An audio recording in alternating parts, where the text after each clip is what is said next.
Alright everybody, welcome back to Yakuza 0. This game so far has been intense, but like the last video with the karaoke scene, the game takes a break from the serious vibe later in the video.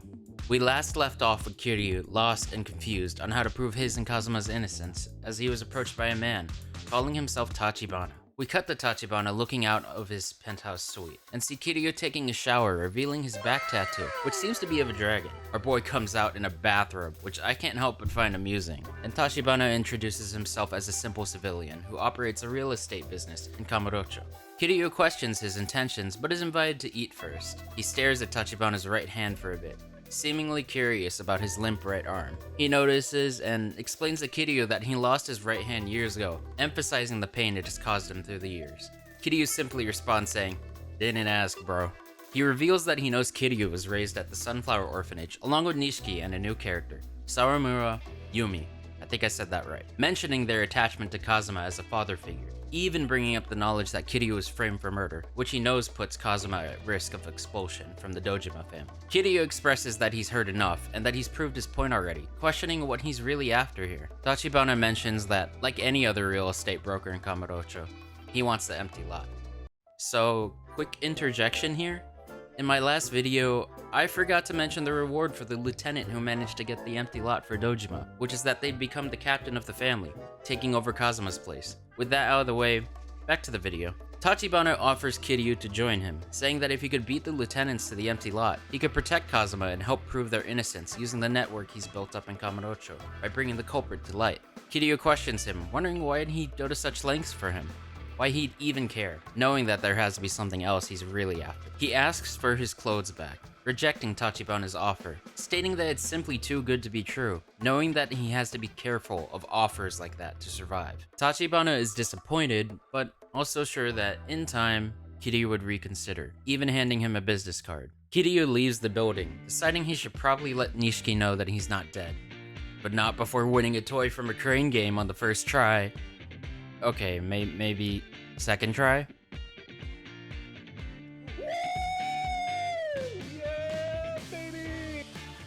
We go on our way again, receiving pocket tissue for whatever reason, fight a few goons, absolutely destroying them with a bike, and finally meet up with Nishiki, who's relieved to see that Kiryu has made it out alive.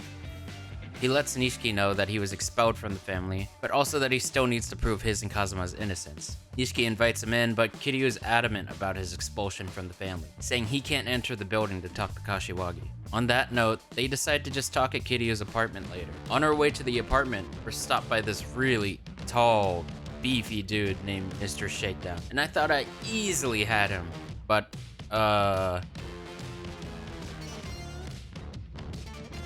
I'm so sorry, Mr. Shakedown. Apparently, this guy roams the streets and will beat you up, taking all your money if you're not careful. You can actually take your money back by defeating him later, but I'm nowhere near ready for that. After that, we make our way over to the apartment and ooh, a disco club. We run inside, drink a few beers, and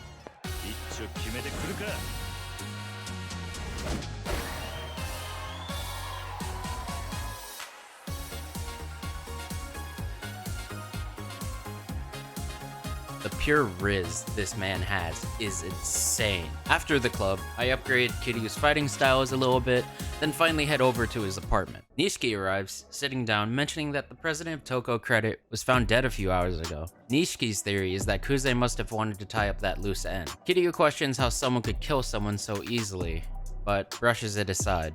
He asks if Nishiki's ever heard of Tachibana Real Estate, telling him about his experience with Tachibana. At first, Nishiki doesn't recall anything, but he suddenly remembers who they are and lets Kiryu know that they're not just any normal business, mentioning that they've been slowly trying to take over all the real estate in Kamurocho, even taking over businesses that were once run by the Tojo clan. Apparently, any business they target is shut down almost immediately, no matter how successful it was, using any means necessary, even bribes, threats, or harassment. Knowing all this, Kiryu once again questions if he can trust them. He decides that he'll go investigate Tachibana more the following day. We head into town to see what we can find out about Tachibana Real Estate, and end up fighting some Yakuza, eventually running into two people discussing how their producer isn't gonna make it to their shoot. So for those who don't know, the Yakuza series has quite a bit of side quests called sub-stories, which you can run into from time to time. The two production staff notice Kiryu and his intimidating but impressive aura, asking if he can help with their shoot. They tell Kiryu he has to dress the part of producer, and this is what they come up with. They enter the restaurant where the shoot takes place, and eventually the director shows up and he speaks in a pretty interesting way, I guess. Kiryu decides he needs to introduce himself, and we're given three options. I decided to go with a polite approach, but that seemed to be a bit too formal for the director's liking, and I really should have gone with the goofy option. The director then questions where the reporter is, saying that this doesn't cut the mustard. There's no way that's an actual phrase. That's an actual phrase. Okay, never mind, I stand corrected. The reporter finally arrives, so the crew starts filming. These next few parts of the sub-story just require Kiryu to help set up various scenes, as he tries to decipher what the director tells him to do. I unfortunately chose all the correct answers, which in hindsight probably made this sub-story a lot less goofy, so I'll save you all the trouble of watching it. The shoot finally finishes up, and the crew heads outside, and Kiryu says his goodbyes. But the original producer shows up, picking a fight, angry at the director for always pushing him so hard. Kiryu steps in and protects the crew, knocking the old producer out with a nearby sign. He runs away with his goons, and the director mentions that he had a feeling Kiryu wasn't actually a producer, but expresses his gratitude for helping out. We part ways with the crew, and immediately run into two people talking about a place called Cafe Blend that moved behind Theater Square because Tachibana pushed them. On our way there, we run into another sub-story, Arakure Quest. There's a long line of people gathered in front of a store, clearly waiting for something exciting. Kiryu questions a kid in the back and finds out the new Arakure Quest game just released, which I'm pretty sure is just a reference to Dragon Quest. I run inside, buy a Mountain Dew real quick, not sponsored, and come out to see the kid getting robbed of his copy of Arakure Quest. Poor kid spent all his allowance on it just to get robbed. Naturally, we gotta help him out. We find out the kid's name is Akio, and chase after the robber. Upon reaching him, we find out the man, slimy high schooler, got the game he stole, stolen from him by, oh my god, my favorite Mario character, Goomba. So we now gotta get the game back from the guy who stole the game from Akio. Once we reach Goomba, we see him then get robbed by some Yakuza.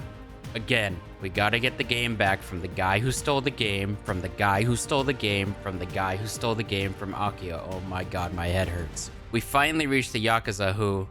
oh, he actually still has the game. We beat him up and find out that he just wanted to steal the game for his kid, which still isn't great. He apologizes for his actions upon learning that he ended up stealing a little kid's game. He ends up mentioning the kid's name, which is Akio? Bro was about to steal his own kid's game. Akio pops up and is like, hey, yo dad, what you doing here?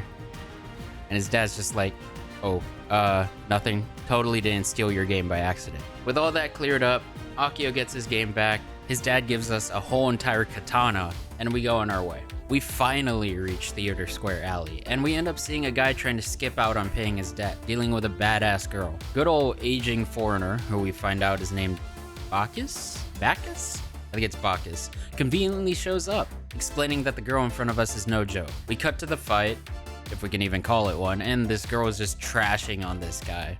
Kiryu thinks it's rad, again, and we're introduced to yet another fighting style. A group of thugs try to gang up on the girl, but Kiryu ain't having it, jumping in to fight them himself. The new style is called Beast Style, and it's a pretty fun way to fight. It allows you to automatically pick up nearby items when attacking, and it has wide, arcing attacks, making it perfect for groups of enemies. You can see this when we casually pick up an entire motorcycle and swing it around like crazy. We finish the last goon off and send them running. Little Miss Beast Mode over here introduces herself as Tatsu, reminds Bacchus of what he owes her, and goes on her way. We end up eavesdropping on a Yakuza and what seems to be the owner of Cafe Blend. The Yakuza is beefing with him about the fact he hasn't paid his protection money yet. The owner refuses since they didn't even show up to protect him from Tachibana Real Estate at his last location. Kiryu steps in, wanting to learn some info, but the Yakuza accuses him of trying to squeeze in and take over as Cafe Blend's new muscle, picking a fight with Kiryu. We, of course, beat him easily, and he runs away. The cafe owner points us in the direction of the Hakua building on Shichifuku Street, and we once again set out to get more info. We make our way there, trying to avoid all distractions because, to be honest, having to run all over like this isn't too fun. Regardless, we run into... my god, look at that pompadour. He acts kinda tough. Not really. He actually just apologizes for bumping into us and runs off, apparently initiating another sub-story. We go on our way and finally reach Hakua building. Okay, I know he said no distractions, but like one teensy itsy bitsy dance won't hurt, right? Right? I don't have a problem, you have a problem, I don't have the problem at all. You're the one with the problem. Anyway, yeah.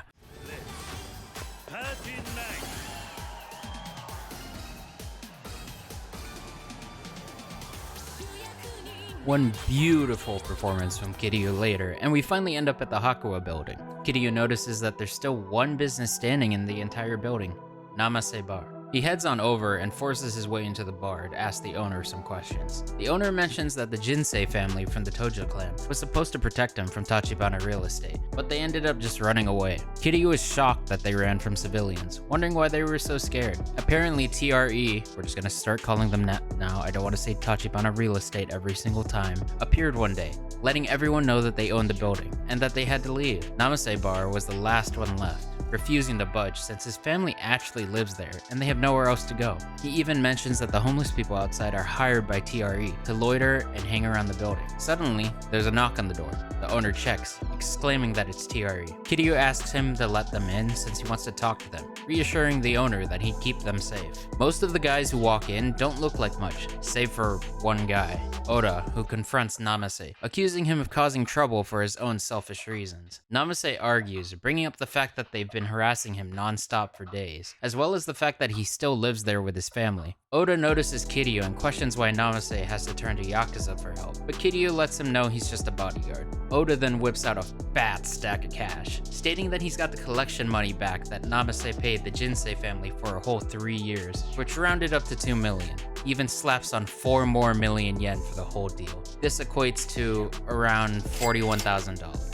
Despite all that money, Namase rejects the offer, stating that it's their attitude that's the problem. He doesn't like them walking in, demanding stuff from them immediately. This angers Oda, so he throws the money at him, asking him what else he could possibly want, approaching him aggressively.